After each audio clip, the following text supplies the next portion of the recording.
What's good, J&T fam? We're back again with another lit banger. What's good, you guys? Welcome back. Welcome back, guys. We are doing the fifth installment of the Queer Survival Guide. I would like to see it. So today we are going to be talking about how to get over your ex. We all know how hard this is in the queer community. We all seem to like just be so hung up. Like our relationships are so emotionally charged and like so heavy and like so full of love. I know. And it's hard, okay? It's hard for everybody. Hearts.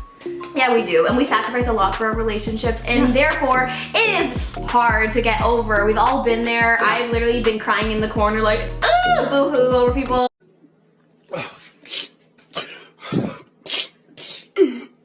Before, I feel like we've all had our moments of toxicity and having to move on and learn and grow and move on to what's better for you in your life. So we are coming here today with our advice. Yep.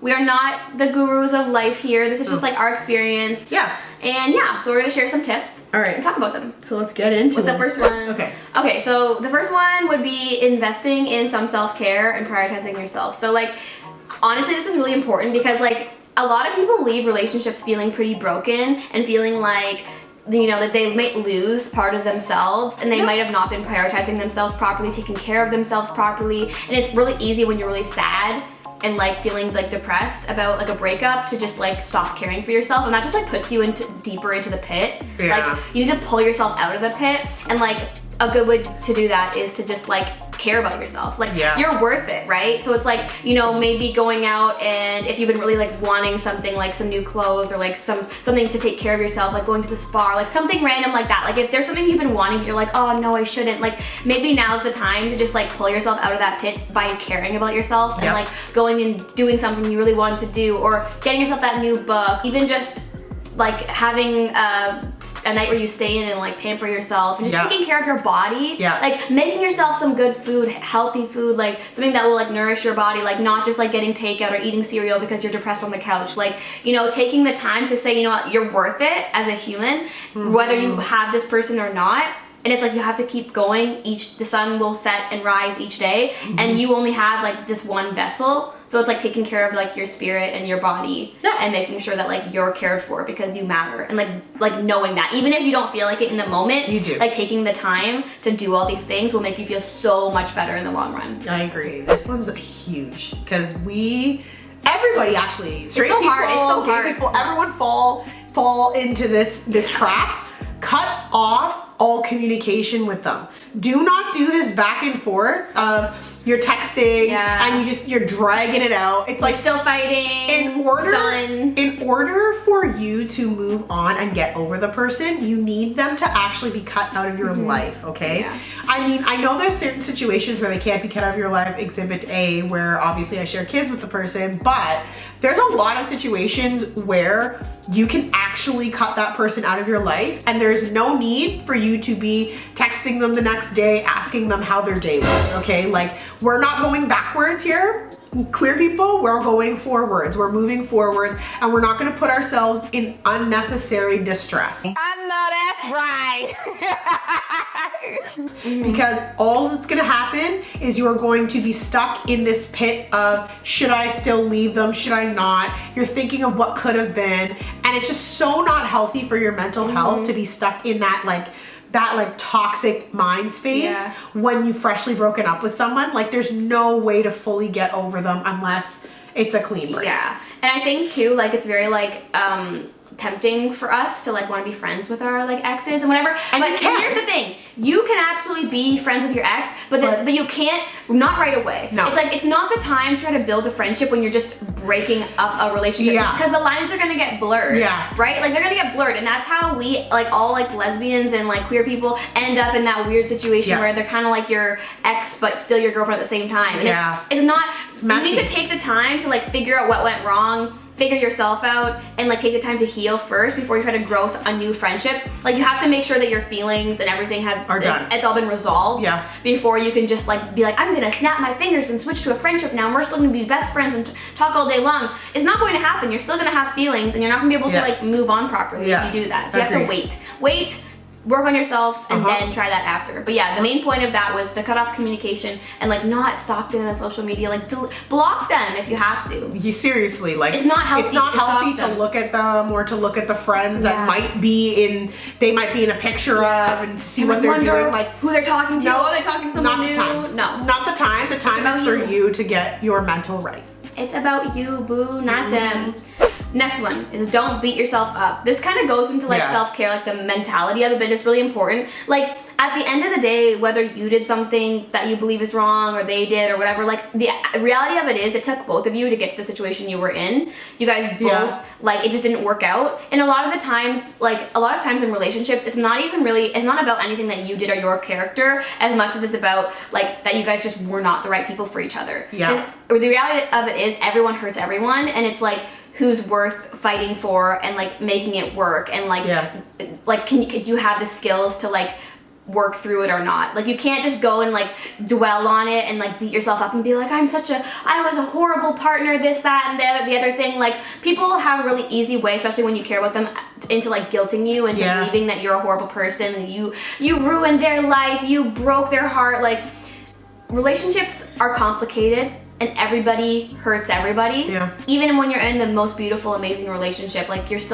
no one's perfect and you're going to hurt each other sometimes. That's life. And you can't go thinking that you're just this like damaged case that's gonna like ruin every relationship you ever like step into. Just be gentle with yourself. Don't have that mentality about yourself. Like you like deserve love. Yeah. And you are going to be able to give someone like a pure type of love one day. Yeah. It's just not this person, and like that's okay. Yeah. And you're not a horrible person for the fact that it didn't work out with somebody.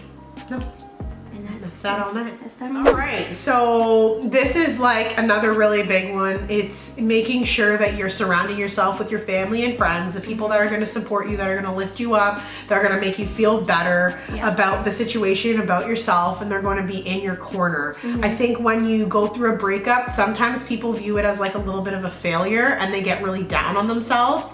And I think being able to surround yourself with people that are just going to only spew positive things about you, that's a really great way to like almost like not speed up the process, but keep you in a positive state where you're able to like push forward and not go as quickly into that like toxic mindset, if that makes sense. So yeah, just like making sure that you have your support system in place and going to them for that support that you need. And it's a good replacement feeling. Like you went from like being in this relationship where you felt so much love, and it's like it's a good thing to go and try to replace that energy and that vibe with like your family and friends who also like love you, because it doesn't make you feel as like empty and like alone in the situation, you know? Alright, so the last one is evaluating your experience and taking the time to reflect on what you've learned before you jump into something new. Oof, oh my god, like this is such a good one. Like evaluate yourself, think about your experience, and think about like, you know, who were you in this relationship? Like what did you give this other person? What could you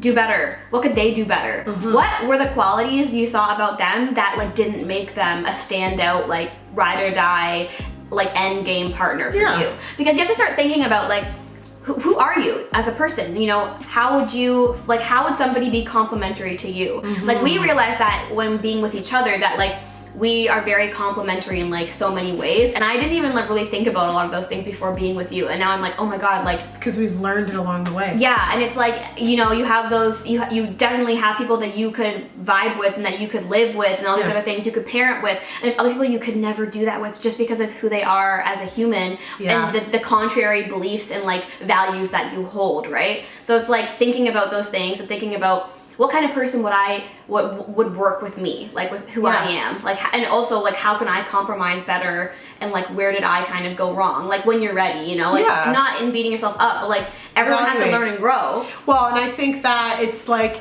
that to put the positive spin on it, like, yeah, it could be like a really horrible relationship and it could have ended horribly, but being able to really stay in that positive mindset and find the silver lining in the relationship of, you know, what did I learn, right? Like my last relationship was an actual train wreck, but at the end of the day, I was able to feel like, you know what, this person, like, she taught me so much about myself and about what I don't want and what I do want in a relationship, and I'm so thankful for that. Like, being thankful for the things that you were able to get out of the relationship rather than getting down on yourself, I think is another huge one. I don't even know if that's a separate one, but we'll just mold it into this one. It's like, but it's really important to like learn and like accept and like reflect on your like negative qualities as a partner. Like, realistically, when you're ready, like, everybody has to like face themselves, face the things that may not be so like great about the way you approach relationships, and be able to like work on that and be like, okay, like, I'm not gonna do that next time, or I'm gonna like try to do this differently. Like, there's definitely lots of things I can think about that like in past relationships I'm like, ooh, like, I would never do that now.